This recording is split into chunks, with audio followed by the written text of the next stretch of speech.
നമസ്കാരം. ലോകത്തിലെ പ്രധാന മതങ്ങളെല്ലാം, അതായത് ഹിന്ദുമതം, ക്രിസ്തുമതം, ഇസ്ലാം, ഇവയെല്ലാം ഒരേ കഥയുടെ പല പതിപ്പുകളാണെന്ന് പറഞ്ഞാൽ എങ്ങനെയുണ്ടാവും?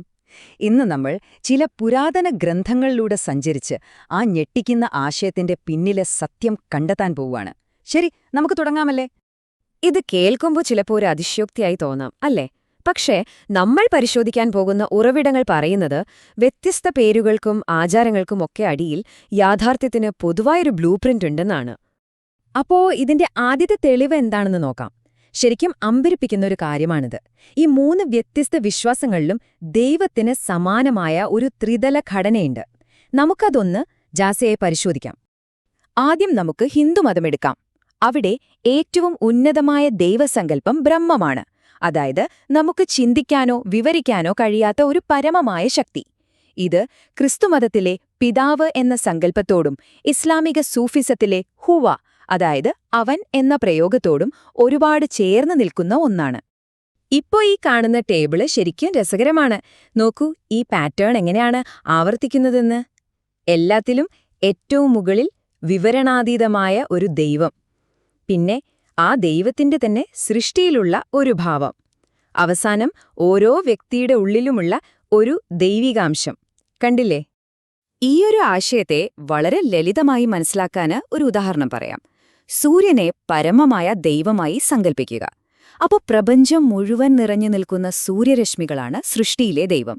ഇനി ഓരോ വസ്തുവിലും തട്ടി പ്രതിഫലിക്കുന്ന ആ പ്രകാശത്തിന്റെ ചെറിയ കണികകളില്ലേ, അതാണ് ഓരോ വ്യക്തിയിലുമുള്ള ആത്മാവ്.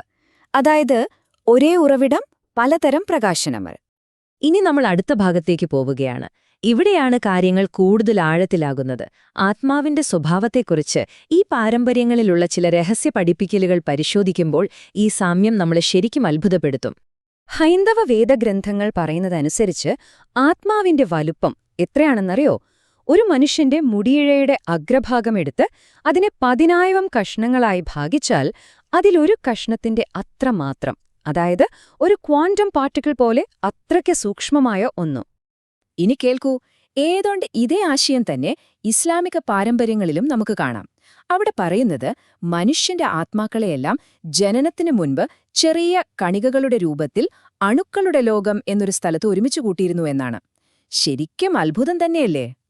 അപ്പൊ നോക്കൂ, 2 പുരാതന പാരമ്പര്യങ്ങൾ, രണ്ടും പറയുന്നത് ഒരേ കാര്യമാണ്. ആത്മാവ് എന്നത് ദൈവത്തിന്റെ ഒരു അതിസൂക്ഷ്മമായ അംശമാണ്. ഒരേ ഉറവിടത്തിൽ നിന്നല്ലെങ്കിൽ ഇത്ര കൃത്യമായ സാമ്യം എങ്ങനെ വരാനാണ്, അല്ലേ? ശരി, അപ്പോൾ ഒരു ചോദ്യം വരാം. ഈ ദൈവികാംശം എല്ലാവരിലും ഉണ്ടെങ്കിൽ അതിന്റെ അർത്ഥം നമ്മളെല്ലാവരും ദൈവമാണെന്നാണോ? അല്ല. അവിടെയാണ് ഈ ഗ്രന്ഥങ്ങൾ വളരെ പ്രധാനപ്പെട്ട ഒരു വ്യത്യാസം ചൂണ്ടിക്കാണിക്കുന്നത്. ഇവിടെയാണ് പ്രധാന പോയിന്റ്. ഈ ദൈവിക ശക്തി, അതായത് പരമാത്മാവ്, എല്ലാ ജീവജാലങ്ങളിലും ഒരു നിശബ്ദ സാക്ഷിയായി നിലനിൽക്കുന്നുണ്ട്. പക്ഷേ ഓരോ കാലഘട്ടത്തിലും ആ ശക്തി നിയോഗിക്കപ്പെട്ട ഒരൊറ്റ വ്യക്തിയിലൂടെ മാത്രം സംസാരിക്കുകയും മാർഗനിർദ്ദേശം നൽകുകയും ചെയ്യുന്നു. ഈ പറയുന്ന വ്യക്തികളാണ് കൃഷ്ണൻ, യേശു, മുഹമ്മദ് നബി എന്നിവരൊക്കെ. അവരെ ദൈവത്തിന്റെ പ്രതിനിധികൾ അഥവാ ഖലീഫയായി കണക്കാക്കുന്നു. ആ നിശബ്ദനായ പരമാത്മാവ് നമ്മളോട് നേരിട്ട് സംസാരിക്കുന്നത് ഇവരിലൂടെയാണ്. ഈ ഒരു തിരിച്ചറിവിൽ നിന്നാണ് ഈ മതങ്ങളുടെയെല്ലാം ആത്യന്തിക ലക്ഷ്യത്തിലേക്ക് നമ്മളെത്തുന്നത്. അതെന്താണെന്ന് വെച്ചാൽ നമ്മുടെ ഉള്ളിലെ സ്വഭാവത്തെ മാറ്റിമറിച്ച് ഒരു ഉയർന്ന ബോധതലത്തിലേക്ക് എത്തുക എന്നുള്ളതാണ്. ഭഗവത്ഗീതയിലൊക്കെ വളരെ വ്യക്തമായി പറയുന്നുണ്ട്, നമ്മളെല്ലാവരും ജനിക്കുന്നത് 2 തരം ഗുണങ്ങളോട് കൂടിയാണ്. ചിലത് ദൈവികമായ ഗുണങ്ങൾ, കരുണ, സ്നേഹം, ധൈര്യം പോലുള്ളവ. മറ്റു ചിലത് ആസുരീകമായവ, അതായത് അത്യാഗ്രഹം, അഹങ്കാരം, ദേഷ്യമൊക്കെ. നമ്മുടെ ജീവിതത്തിലെ ആത്മീയ യാത്രയെന്ന് പറയുന്നത് ഈ ആസുരീക ഗുണങ്ങളെ അടക്കി ദൈവിക ഗുണങ്ങളെ വളർത്തിയെടുക്കലാണ്.